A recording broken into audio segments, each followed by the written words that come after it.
మీరున్నప్పుడు చేయలేదా మల్లన్న సాగర్ కట్టలేదా ఆందోళనలు కాలేదా కొండపోచమ్మ సాగర్ కట్టలేదు అవును అయినాయి ఇక్కడ కేసీఆర్ ఏం చేసిండు పిలుచుకొని మాట్లాడిండు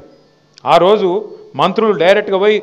రోజులు చర్చలు చేసి ఒప్పించి మెప్పించి వాళ్ళకి ఎంత ఇయ్యాలనో ఇప్పించి అవసరమైతే ప్లాట్ ఇచ్చి ఇల్లు ఇచ్చి పరిహారం ఇచ్చి వాళ్ళకి రేపటి రోజున మీ భూముల విలువ పెడుతుందని చెప్పి సంజాయించి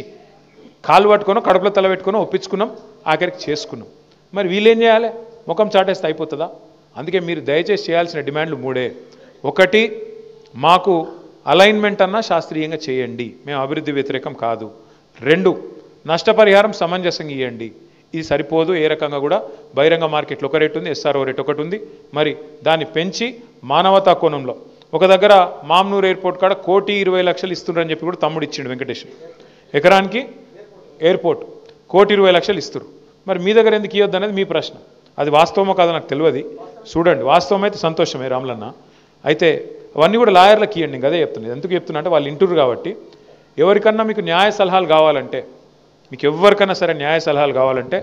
ఇగో మన తెలంగాణ భవన్ గారు దీని పేరు ఇప్పటి నుంచిగా జనతా గ్యారేజ్ మీరు ఎప్పుడంటే అప్పుడు రావచ్చు మీకు ఏ సమస్యలు ఉన్నా వాళ్ళకి చెప్పచ్చు మీకు న్యాయపరంగా కూడా ఎలాంటి చిక్కులు లేకుండా ఇబ్బంది లేకుండా వాళ్ళు మీకు సలహాలు కూడా ఇస్తారు ఇక మీ వాళ్ళే ఉన్నారు ఇదంతా నాయకులు